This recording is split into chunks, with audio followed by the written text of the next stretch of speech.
चित्तौड़गढ़ की बेगू में अघोषित विद्युत कटौती को लेकर विधायक डॉक्टर सुरेश धाकड़ ने अजमेर डिस्कॉम के अधीक्षण अभियंता एसके सिंह से मुलाकात की और बेगू विधानसभा क्षेत्र में निर्बाध विद्युत आपूर्ति की मांग की।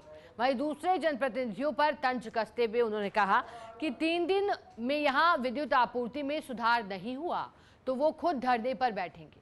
बेगू विधायक डॉक्टर सुरेश धाकड़ से बात की है हमारे सहयोगी पीके अग्रवाल।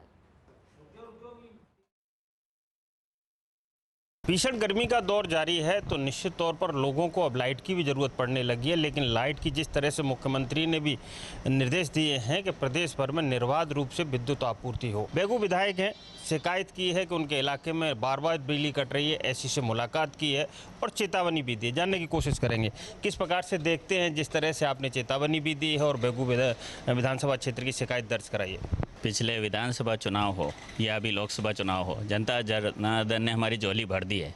अब उनके मांगने की बारी आई कि हमें बिजली मिलनी चाहिए, तो निश्चित रूप से सरकार की और मेरी दोनों की सामूहिक रूप से जिम्मेदारी है कि हम बिजली की व्यवस्था करें।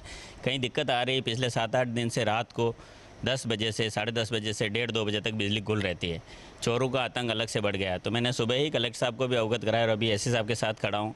मैंने उनको कहा मेरे वहाँ बिजली निर्बाध रूप से आनी चाहिए, वहाँ कोई बिजली का संकट नहीं रहना चाहिए। लेकिन जिस तरह से न सिर्फ बेगू की बात है, बड़ी सादड़ी है, दूसरी विधानसभाएं हैं, निम्बाहेड़ा हैं, हर ग्रामीण क्षेत्र में बिजली की कटौती की जा रही है। कहीं ना कहीं व्यवस्था की जा रही है, सेटल्ड किया जा रहा है कि एक साइड चला करके दूसरी साइड कटौती की जाए। तो इसमें ऐसा तो है नहीं कि आपके साथ सौतेला व्यवहार किया जा रहा हो? नहीं, सब लोगों की तो मैं बात नहीं कर सकता, लेकिन मैं किसान हूँ और मैं किसान की दुख तकलीफ समझ सकता हूँ कि रात को अगर शहर में 5 मिनट के लिए बिजली बंद हो जाए तो किस तरीके से लोग चौराहे पे आके खड़े हो जाते हैं, किस तरह से मीडिया में सुर्खियाँ बनती है।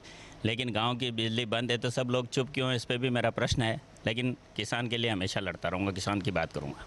फिर मान के चलते हैं जिले के दूसरे जनप्रतिनिधि किसान नहीं है, किसान के बेटे नहीं है? हाँ, मैं तो खेती कर सकता हूँ, सारे काम कर सकता हूँ। दूसरों को भी एक बार बुलाओ, साथ में कंपटीशन करा लो, कुछ काम करेंगे।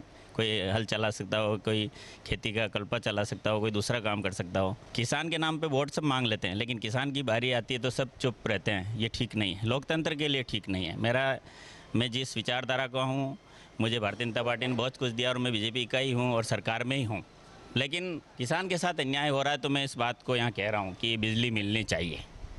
अंत में सिर्फ इतना जानना चाहेंगे, जो आश्वासन आपको मिला है, अगर उस पर प्रशासन और बिजली व खरा नहीं उतरता तो अगला कदम क्या होगा सुरेश धाकड़ का? हमारी सरकार है, बिजली मिलेगी 100%, 100% सुचारू रूप से व्यवस्था चालू होगी। मैं आश्वस्त हूँ 100% कि मुख्यमंत्री के निर्देश की अधिकारी पालना करेंगे। फिर भी किसी अधिकारी में कोई कमी खामी रही तो उस पर विचार करेंगे। निश्चित तौर पर कहा जा सकता है कि बेगू विधायक सुरेश धाकड़ ने दूसरे जनप्रतिनिधियों बातों में बगैर नाम लिए तंज तो कसाई है, लेकिन दूसरी बड़ी बात यह है कि उनके क्षेत्र में बिजली निर्बाध रूप से नहीं आ रही है। तो उन्होंने इस बात को लेकर के प्रश्न भी खड़ा किया है कि जल्द ही अगर बिजली शुरू नहीं हुई तो निश्चित तौर पर उनके जिस प्रकार तेवर भी हैं तो वो देखने को मिल सकते हैं। कैमरा पर्सन चंद्रेश जैन के साथ PK Agarwal, first India news, Chittorgarh.